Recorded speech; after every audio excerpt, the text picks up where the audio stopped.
I'm here in the studio on the fourth day of recording the audiobook version of The Secret Commonwealth, which is book 2 in Philip Pullman's Book of Dust trilogy. And I am now very much in the Pullman bubble, so both exhilarated and exhausted.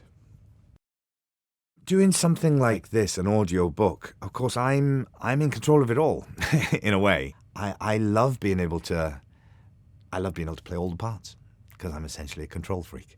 And they're parts that I would never be able to play on film or on stage, So there's a wonderful kind of freedom about that, and a really great opportunity that I love. I really relish that. And this book is, 526 pages long or something. And it takes 5 days, and it's like 8 hours a day of just me doing it. And you sort of do enter into a weird, almost trance state of doing this thing. And that's unlike doing anything else that I've ever done. But there's something wonderful about that as well, to be so within the world of the piece, and particularly within the world of a world that I love so much and that is so important to me and that matters so much to me. That's the great privilege, really, for me of doing this.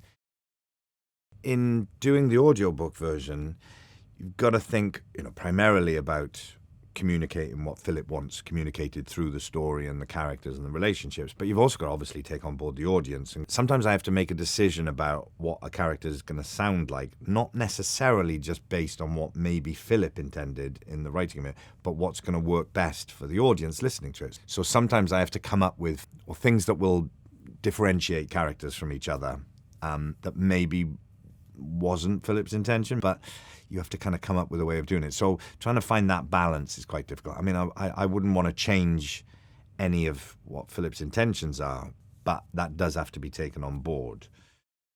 Well, Lyra is just, a wonderful character, and I've just become so invested in her, She was a baby in the first book of this new trilogy. In this new book, she's now a 20-year-old, and we know what's happened in between, so I'm so invested in her as a character, and find myself so moved by what she's going through and what she's struggling with. So inevitably she's an extraordinary character.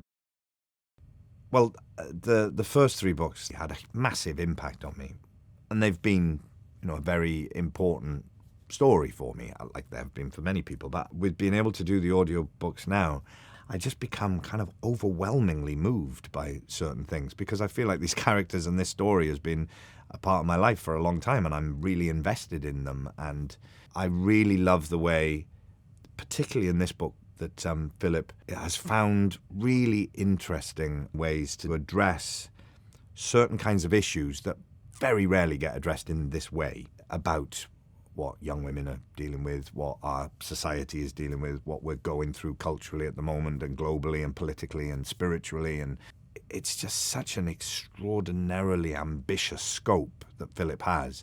But ultimately, he's just a brilliant storyteller.